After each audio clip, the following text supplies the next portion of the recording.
គាត់ជាប៉ូលីសសោះបែរជាហ៊ានជក់គ្រឿងញៀនយ៉ាងចំហនៅក្នុងប៉ុស្តិ៍ប៉ូលីសឃើញគាត់ប្រើដៃកេះដុតកម្ដៅស្ករស្លើក្រដាសប្រាក់យ៉ាងស្ទាត់ជំនាញឧស្ម័នដែលហុយចេញមកតាមបំពង់ចូលទៅក្នុងដបបន្ទាប់ពីឆ្លងកាត់ការចម្រោះដោយទឹកសុទ្ធរួចគាត់ក៏បឺតចូលក្នុងមាត់តែម្ដងនេះហើយជារបៀបលេងដ៏រំភើបបំផុតរបស់អ្នកញៀនគ្រឿងញៀនគ្រាន់តែមួយម៉ាត់ក៏អាចធ្វើឲ្យមនុស្សមានអារម្មណ៍អណ្ដែតអណ្ដូងដូចឡើងតាមស៊ុបអញ្ចឹងឃើញរូបភាពនៅលើអេក្រង់ឆ្កែប៉ូលីសដែលនៅក្បែរនោះក៏ព្រោះឡើងតាមសភាពគាត់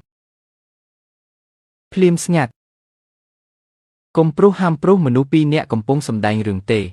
តាមពិតកំឡោះនេះដើម្បីបំបែកក្តីទើបខ្លាញ់ធ្វើជាជក់គ្រឿងញៀនកាលពីប៉ុន្មានថ្ងៃមុនដើម្បីជ្រៀតចូលទៅក្នុងក្រុមអ្នកជួញដូរគ្រឿងញៀនបំបែកបណ្ដាញជួញដូរគ្រឿងញៀនគេក៏ចេះទៅតាក់ទងជាមួយអ្នកញៀនគ្រឿងញៀននៅក្បែរនោះតែភាគីម្ខាងទៀតប្រាប់ថាបើចង់ចូលរួមជាមួយពួកគេត្រូវតែថតវីដេអូខ្លួនឯងជក់គ្រឿងញៀនសិនព្រោះមានតែធ្វើបែបនេះទេទើបអាចទទួលបានការទុកចិត្តពីពួកគេដូច្នេះកំឡោះក៏ឲ្យមិត្តរួមការងារជួយផាត់មុខឲ្យមើលទៅស្លេកស្លាំងបន្ទាប់មករៀបចំឧបករណ៍ហើយចាប់ផ្ដើមការសម្ដែងតែម្ដងអ្វីដែលគ្រប់គ្នានឹកស្មានមិនដល់នោះគឺការសម្ដែងរបស់គេពិតជាល្អខ្លាំងណាស់សូម្បីតែឆ្កែប៉ូលីសក៏ស្មានថាគេកំពុងជក់គ្រឿងញៀនមែនទែនដែរក្រោយពីឆ្លងកាត់ការសម្ភាសតាមវីដេអូពីអ្នកជួញដូរគ្រឿងញៀនកំឡោះក៏ទទួលបានការទុកចិត្តពីពួកគេហើយក៏បានចូលរួមក្នុងក្រុមឆាតតាមបំណងមិនយូរប៉ុន្មានអ្នកជួញដូរគ្រឿងញៀនក៏ផ្ញើការអញ្ជើញជួបជុំគ្នាក្នុងក្រុមនេះក៏ត្រូវតាមបំណងរបស់ប៉ូលីសដែរតែពួកគេមិនទាន់បានសប្បាយចិត្តផងក្នុងក្រុមក៏មានសារផ្ញើមកទៀតភាគីម្ខាងទៀតស្រាប់តែលុបចោលការជួបជុំគ្នាកំឡោះសង្ស័យខ្លាចក្រែងខ្លួនឯងបែកការហើយតែថ្នាក់លើក៏ណែនាំគ្រប់គ្នាកុំឲ្យភ័យស្លន់ស្លោររក្សាចិត្តឲ្យស្ងប់សិនរងចាំដំណឹងងាកមកមើលម្ខាងទៀតឆ្កែប៉ូលីសដែលកំពុងថតវីដេអូសប្តាហ៍នោះក៏មានរបបកំហាញដ៏សំខាន់មួយវាប្រទះឃើញឧបករណ៍ជក់គ្រឿងញៀនជាច្រើននៅក្នុងធុងសម្រាមដោយចៃដន្យដូច្នេះប៉ូលីសក៏សន្និដ្ឋានថាកន្លែងលាក់ខ្លួនរបស់អ្នកជួញដូរគ្រឿងញៀនប្រកាសជានៅម្ដុំនេះមិនខានឬមួយនៅម្ដុំនោះមានអ្នកជួបជុំគ្នាជក់គ្រឿងញៀនទីតាំងថតនេះគឺនៅលើឆ្នេរខ្សាច់មួយកន្លែងក្នុងតំបន់ទេសចរមានអ្នកទេសចរចេញចូលច្រើនប៉ុន្តែស្ថានភាពជក់គ្រឿងញៀនជាក់លាក់នោះ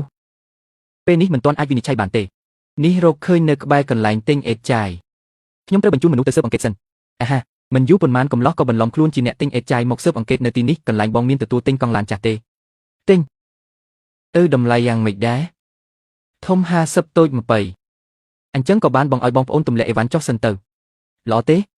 អាគួយអេនាំមនុស្ស2នាក់ទៅជួយលើកកង់ឡានចុះមកបានណែមនុស្ស2នាក់មកនេះបន្តិចឆ្លៀតពេលថៅកែមិនចាប់អារម្មណ៍ឆ្កែប៉ូលីសក៏ប្រញាប់រត់ចេញទៅរករកទីបំផុតក៏ទៅឈប់នៅមុខឃ្លាំងលាក់កំបាំងមួយឃើញទិដ្ឋភាពនេះកំឡោះក៏អាចទីដឹងរឿងខ្លះភ្លាមឯងគិតថាបន្ទប់នៅកន្លែងទិញអេតចាយនោះមានបញ្ហាមែនទេមែនហើយបើមិនអញ្ចឹងទេកន្លែងទិញអេតចាយធំបែបនេះហេតុអីហៅស្វាយទៅឈប់រស់នៅតែមុខបន្ទប់មួយនោះអញ្ចឹងអាហាតើឯងជឿជាក់លើការវិនិច្ឆ័យរបស់ហៅស្វាយប៉ុន្មានភាគរយ10%ពេញហៅស្វាយមិនដែលវិនិច្ឆ័យខុសតាក់ទងនឹងគ្រឿងញៀនទេហើយការស៊ើបអង្កេតក៏ទើបតែមានតម្រុយអ្នកជួញដូរគ្រឿងញៀនក៏ផ្ញើដំណឹងជួបជុំគ្នាមកទៀតអញប្រញាប់សួរគេមើលថាទីតាំងជាក់លាក់នៅណាមែនទីតាំងជាក់លាក់នៅណាបង្ហាញថាថ្ងៃស្អែកពួកយើងដាច់ខាតមិនអាចរំលងឱកាសនេះទេឯងឆាប់អង្គុយចុះមើលគេយើងឬនៅមិនទាន់ឃើញទីតាំងទេអាហាខ្ញុំសួរគេហើយគេមិនទាន់តបទេនេះជាឱកាសល្អក្នុងការបិទសំណាញ់ហើយបើគេថានឹងប្រាប់ទីតាំងនៅថ្ងៃស្អែកហើយពួកយើងក៏មិនបាច់សួរនាំច្រើនទៀតដែរចាំទុកណាអ្នកញៀនគ្រឿងញៀនខ្វល់តែពីរឿងឲ្យបានទេមិនខ្វល់ពីទីតាំងទេយកហើយក្រោយពីរងចាំអស់រយៈពេលយ៉ាងយូរទីបំផុតអ្នកជួញដូរគ្រឿងញៀនក៏ផ្ញើដំណឹងមកហើយទីតាំងនោះក៏ជាកន្លែងទិញអេតចាយដែរពួកគេចុះទៅស៊ើបអង្កេតការពីលើកមុនមែនដើម្បីអាចចាប់បានទាំងមនុស្សទាំងវត្ថុតាងថ្នាក់លើក៏យកម៉ាស៊ីនថតវីដេអូតូចមួយប្រគល់ឲ្យកំឡោះពេលពួកឯងចូលទៅត្រូវតែថតសកម្មភាពជួញដូរឲ្យបានទាំងស្រុងបើអាចថតសកម្មភាពដែលអ្នកញៀនគ្រឿងញៀនកំពុងជក់គ្រឿងញៀនបានរឹតតែល្អប្រយ័ត្នប្រយែងផងណាអាហាដាច់ខាតត្រូវតែប្រយ័ត្នសុវត្ថិភាពបាត់ពេលដែលពួកឯងធ្វើការជួញដូររួចរាល់ពួកយើងនឹងចាត់វិធានការភ្លាមសួស្ដីមិនក៏ទើបតែមកដល់អញ្ចឹងមិនដឹងច្បាប់ទម្លាប់ទេបងប្រុសពួកយើងទាំងពីរនាក់ទើបតែមកកន្លែងបែបនេះជាលើកដំបូងហើយកន្លែងបងក៏រៀងពិបាករកដែរងឹតស្លុបអញ្ចឹងសំខាន់បំផុតគឺពួកយើងនឹកស្មានមិនដល់សោះថាកន្លែងសប្បាយបែរជានៅកន្លែងបែបនេះសោះដឹងហើយបាយគ្រាន់តែចូលដល់ខាងក្នុងភ្លាមអ្នកទាំងពីរក៏ភ្ញាក់ផ្អើលនឹងទិដ្ឋភាពខាងក្នុងយ៉ាងខ្លាំងខាងក្នុងរញ៉េញ៉ៃពេញទៅដោយអ្នកញៀនគ្រឿងញៀនសំបីតែមានស្ត្រី3កូនទៀតផងលោកប្រហែលជាបងឡាងដែលនៅក្នុងក្រុមឆាតហើយមើលទៅសៀវលៀងជឺឯងក៏សង្ហាគួរសំដែរតើពួកយើងខំប្រឹងប្រមូលលុយបាន20000យ៉នហើយមានតែជក់គ្មានចំណូលប្រពន្ធខ្ញុំជាខ្ញុំស្ទើរតែស្លាប់ទៅហើយហាបងឡាងលោកមើលលុយក៏រៀបចំរួចរាល់ឲ្យលោកហើយ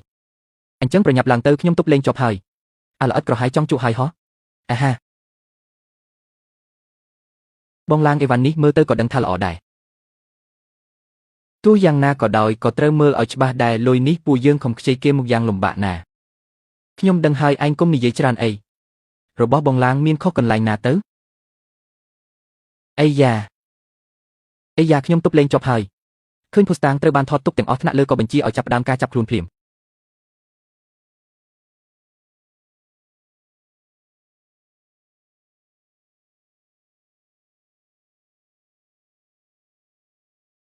ត្រឹមតែរយៈពេលប៉ុន្មាននាទីក៏អាចចាប់មនុស្សទាំងនេះបានទាំងអស់ស្មានតែបេសកកម្មនេះបញ្ចប់ដោយរលូនតែពេលនោះកំឡោះស្រាប់តែរកមិនឃើញស្ត្រី3កូនអំបញ្ញមិញសោះប្រធានឆឹងមានស្ត្រី3កូនម្នាក់ពួកលោកចាប់បានទេតាហ្វឹងអំបញ្ញមិញមានឃើញស្ត្រី3កូនម្នាក់ទេរីកាប្រធានមិនឃើញទេចប់ហើយប្រហែលជាគាត់នៅខាងក្នុងទេដឹងពួកយើងចូលទៅរកឥឡូវនេះ Housewife ស្រង់ក្លិន Housewife ស្រង់ក្លិន Housewife ស្រង់ក្លិនមិនយូរប៉ុន្មានឆ្កែប៉ូលីសក៏តាមក្លិនរកឃើញស្ត្រីម្នាក់ដែលលាក់ខ្លួនក្នុងគំនរអេតចាយនាងមើលខ្លួនឯងចុះតើសមជាម្ដាយគេទេទោះបីជានាងមិនគិតពីខ្លួនឯងក៏ត្រូវតែគិតដល់កូនដែរមែនហើយកូននាងនៅតូចណាស់ទៅជាមួយពួកយើងទៅនឹកស្មានមិនដល់ពេលនោះស្ត្រីនោះស្រាប់តែបោះកូនចោលបន្ទាប់មកក៏យកសារ៉ាំងមកចាក់ដៃកំឡោះមួយទំហឹងតែម្ដងស៊ីវយាឯងមិនអីទេខ្ញុំមិនអីទេខ្ញុំត្រូវគាត់ចាក់មួយសារ៉ាំងខ្ញុំមានជំងឺអេដណា